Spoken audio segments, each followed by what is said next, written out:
তো কিয়ামতের আগে মারে ভুলে যাবে, মাকে ভুলে গিয়ে স্ত্রীর পেছনে পেছনে দৌড়াবে। খবরদার, খবরদার। আপনি নামাজি হতে পারেন, মুসল্লি হতে পারেন, হাজী সাহেব হতে পারেন, কিন্তু মা যদি বদদোয়া দেয় আপনার সব শেষ, দুনিয়াও শেষ, আখিরাতও শেষ। মায়ের মর্যাদা বাবার চেয়ে 3 গুণ বেশি। হামালাতহু উম্মুহু, কারণ বাবা পেটে ধরে নাই, পেটে ধরছে কে? ওয়াহানান আলা ওয়াহান, 8 মাস 10 মাস এই বোঝাটা বাবা বহন করে নাই, করলো কে? ফিসালহু ফি আমাইন, 2 বছর বাবা দুধ খাওয়ায়নি, দুধ খাওয়ালো কে?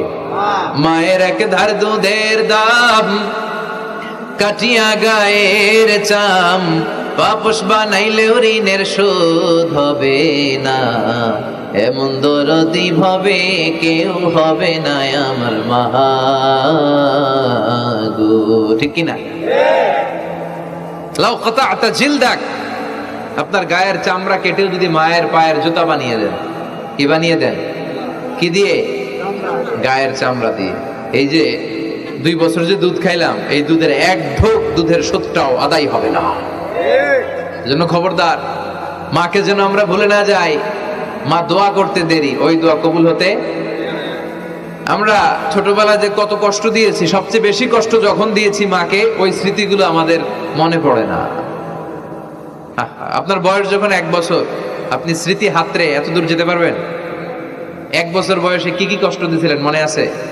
মানুষের বয়স যখন 2, 3, 4 হয়, 4-5 বছর বয়সে তখন তার কথাগুলো খেয়াল থাকে। কিন্তু সবচেয়ে কষ্ট কিন্তু মাকে বাবাকে আমরা দিয়েছিলাম যখন আমাদের বয়স 1-2 বছর ছিল। আর মায়ের পেটের ভেতরে যখন ছিলাম তখনও কষ্ট দিয়েছি কি দেই নাই?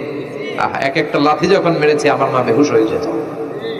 আমাকে আপনাকে জন্ম দিতে যে আপনাদের মা কতটা কষ্ট করেছেন খেয়াল করে শুনুন। চিকিৎসা বিজ্ঞানীরা বলে একজন সুস্থ মানুষ 45 ইউনিট পেইন, মানে ব্যথা একসাথে সহ্য করতে পারে। ব্যথার তীব্রতা, সিভিয়ারনেস যদি এর চেয়ে বেড়ে যায়, হয়তো লোকটা বেহুশ হয়ে যাবে, না হয় মরে যাবে।